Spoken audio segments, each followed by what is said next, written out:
Howdy, I'm James Hagadorn from the Denver Museum of Nature and Science. I'm out here with a fresh core barrel that just came up from nearly 1,000 feet below the museum. These rocks from the Cretaceous period are getting rinsed off by our team to reveal information about ancient environments that once existed deep below City Park here. We've got mudstones, fossils, minerals, and grains that tell us about those ancient settings.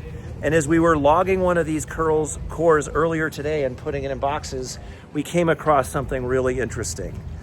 So we take the core and we break it up into 2-foot lengths. We put it in a box. And as we were looking at the core, we came across this really interesting interval right here, which is full of pieces of fossilized wood from the rainforests that once covered this area 67 million years ago. And that's not all.